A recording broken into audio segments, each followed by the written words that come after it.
Assalamualaikum warahmatullahi wabarakatuh. Alhamdulillahirrabbilalamin. Puji syukur kita ucapkan kepada kehadirat Allah Subhanahu wa Ta'ala. Tak lupa salawat bersampaikan salam kita curahkan kepada Nabi besar kita, Nabi Muhammad SAW. Tak lupa saya ucapkan terima kasih kepada Ibu dosen pengampu, yakni Ibu Putri Andita Sari, MPSI. Perkenalkan, saya Dewi Hanum Nabilah dengan NIM 123104005. Pada kesempatan kali ini saya akan menyampaikan orasi ilmiah mengenai tren penggunaan bahasa Indonesia sesuai PWB di kalangan Gen Z. Bahasa Indonesia merupakan bahasa nasional dan bahasa pemersatu bangsa. Bahasa Indonesia memiliki peran penting dalam berbagai aspek kehidupan, mulai dari pendidikan, pemerintahan, hingga komunikasi sehari-hari. Dalam beberapa tahun terakhir, penggunaan bahasa Indonesia mengalami perubahan, khususnya di kalangan Gen Z.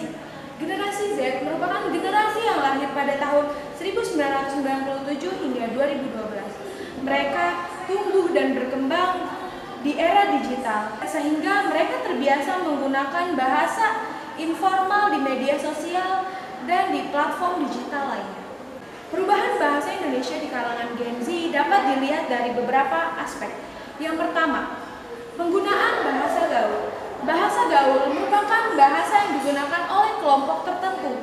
Bahasa gaul seringkali menggunakan kata-kata yang tidak baku dan juga unik. Bahasa gaul seringkali digunakan oleh Gen Z, terutama di sosial media. Selanjutnya, bahasa asing.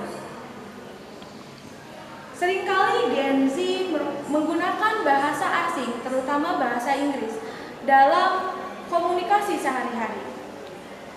Hal ini dikarenakan mereka terbiasa menggunakan bahasa Inggris dalam berbagai aspek, mulai dari pendidikan hingga dunia hiburan. Selanjutnya, penggunaan bahasa tidak baku.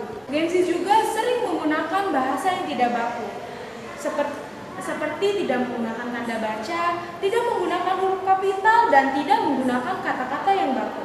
Hal ini dikarenakan Gen Z terbiasa menggunakan bahasa informal, khususnya di sosial media.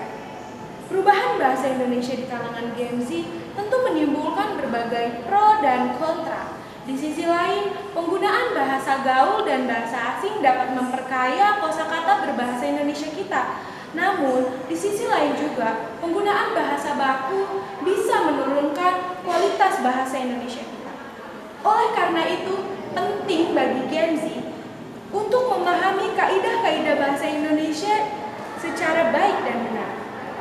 Hal ini agar mereka dapat menggunakan bahasa Indonesia secara efektif dan efisien, baik dalam komunikasi informal maupun formal. Untuk itu, pemerintah juga perlu mengadakan sosialisasi dan edukasi.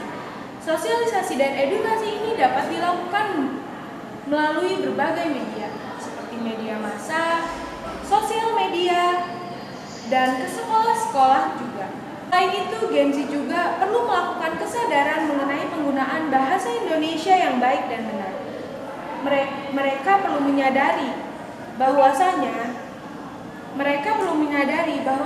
bahasa Indonesia adalah bahasa yang indah dan teratur. Dengan memahami dan menerapkan kaidah-kaidah bahasa Indonesia yang baik dan benar, Gen Z dapat turut menjaga kelestarian bahasa Indonesia.